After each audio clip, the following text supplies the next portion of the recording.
Hello everyone, my name is Amandeep Kaur and welcome back to the channel Aman Sidhu Maths और आज हम करने वाले हैं Cartesian product of sets.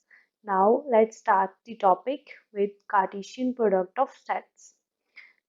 Cartesian product से पहले हमें sets का पता होना चाहिए. लास्ट वीडियो में मैंने sets के बारे में डिस्कस किया है, तो अभी मैं थोड़ा सा बता देती हूँ. set क्या है? A collection of well-defined and distinct objects. तो बेसिकली जो सेट्स हैं वो क्या है? एक कलेक्शन है किसी डेटा की, एलिमेंट्स की, या फिर उसमें ऑब्जेक्ट्स भी आ सकते हैं. ठीक है, collection of well defined and distinct objects, elements and data. Set की एग्जांपल, जैसे मेरे पास कोई ये सेट है, उसमें अगर मैं वोवल्स की बात करूं, इंग्लिश की वोवल्स हैं जो ए, ई, आई, ओ एंड यू, या फिर मैं कोई नंबर ले लूँ 2, 4, 6, 8, 10 सो ऑन. ये सेट की एग्जांपल्स हैं.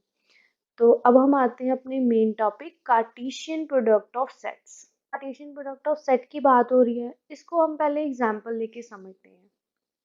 मान लीजिए हमारे पास ए कोई सेट है जिसके एलिमेंट्स हैं 1, 2 एंड 3, और बी कोई एलिमेंट है बी कोई सेट है जिसके एलिमेंट्स हैं 3, 4, 5. अब अगर मैंने इन दो सेट्स का कार्टेशियन प्रोडक्ट लिखना हो तो उसे मैं ए क्रॉस बी की फॉर्म में लिखूंगी.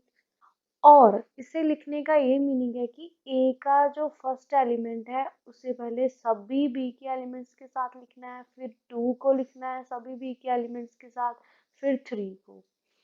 इसे हम डायग्रामेटिकली समझते हैं. अब देखिए, ये जो है ये मेरा सेट ए है, और ये जो है ये सेट है बी. यहाँ पे एलिमेंट है 1, 2, 3, यहाँ पे एलिमेंट है 3, 4 एंड 5.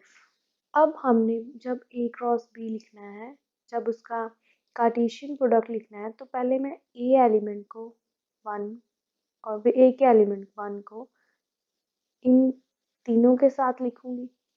तो मेरे पास यहाँ पे क्या आएगा? 1, 3, 1, 4, 1, 5.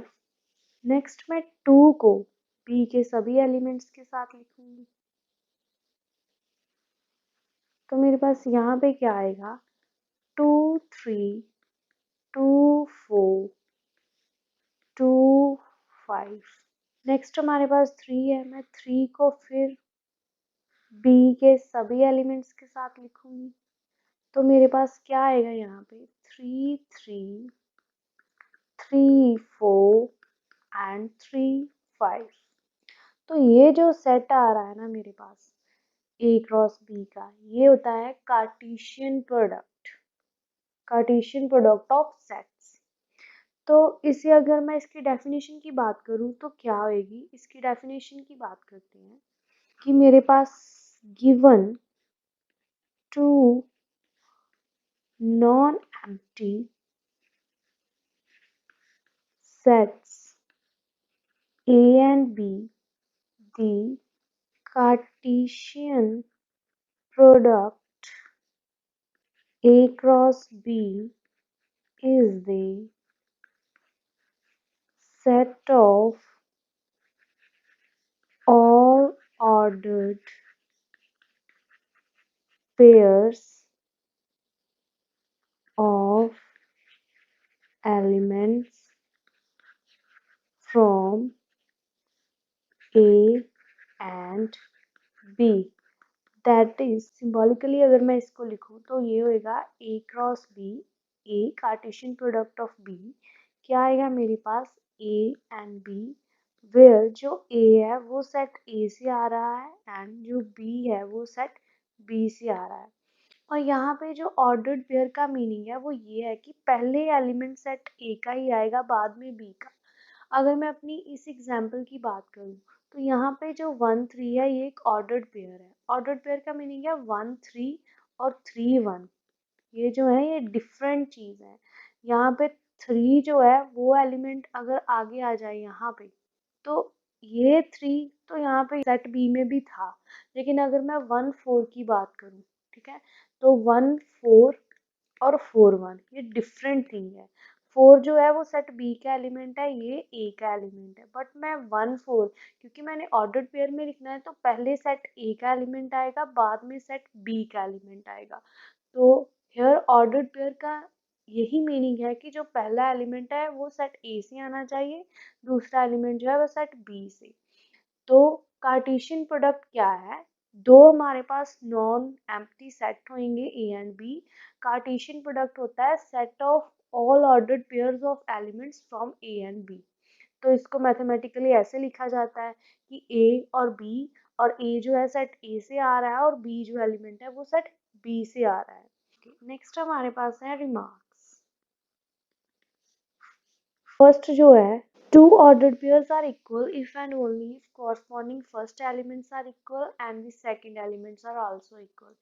मीनिंग कि कोई दो ऑर्डर्ड पेयर्स अगर मैं बोलूँ कि इक्वल है, तो इसका यही मीनिंग है कि ए जो है वो सी के इक्वल है, बी जो है वो डी के इक्वल है।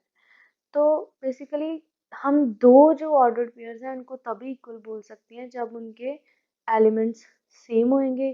दैट मीन्स वो अगर एग्जैक्टली सेम होंगे, एग्जैक्टली सेम होंगे, 2 4 होएगा तो ही वो 2 4 के इक्वल होएगा, इसमें ऑर्डर मैटर करता है। सो मैं 2 4 को 4 2 के इक्वल नहीं लिख सकती, बिकॉज यहाँ पे ऑर्डर पेयर्स की बात चल रही है। तो ये हमारे पास फर्स्ट रिमार्क है। सेकंड है, if there are if there are p elements in set A and q elements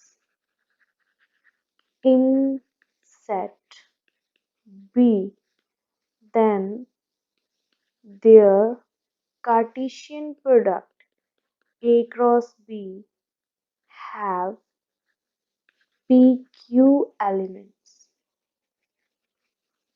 That is, अगर मेरे पास कार्डिनैलिटी ऑफ ए क्या है P and cardinality of B क्या है Q, then cardinality of A cross B क्या होएगी P into Q।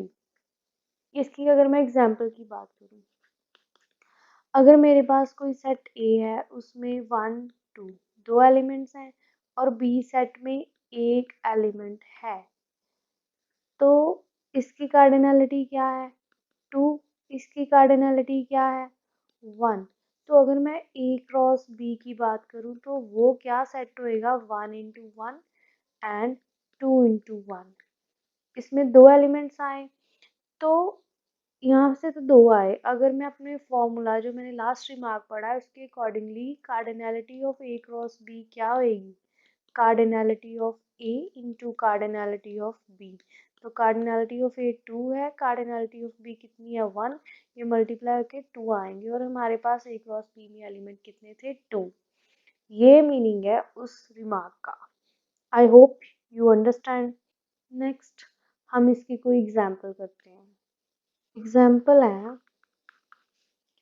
if x plus 1 y minus 2 is equals to 3 and 1, find the values of x and y। ये हमारे पास question है, इसका solution. अब मैंने आपको बताया कि दो जो ऑर्डर्ड पेयर्स हैं वो इक्वल कब होते हैं, जब वो एग्जैक्टली सेम हो। तो हम यहाँ से क्या बोल सकते हैं कि x प्लस 1 जो है वो 3 के इक्वल होएगा एंड y माइनस 2 जो है वो 1 के इक्वल होएगा।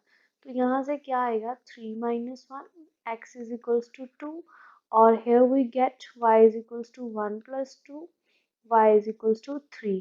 तो ये आ जाएगा सोल्यूशन। x की वैल्यू 2 है और y की वैल्यू क्या है 3। आप इसको वेरीफाई कर सकते हो, आप इन वैल्यूज को इक्वेशन है इसमें फिल करो। अगर इसकी वैल्यू 3 1 आ रही है तो ये करेक्ट सोल्यूशन है हमारे पास। I hope you like the video. Like share comment and also subscribe to the channel, and thank you for watching the video।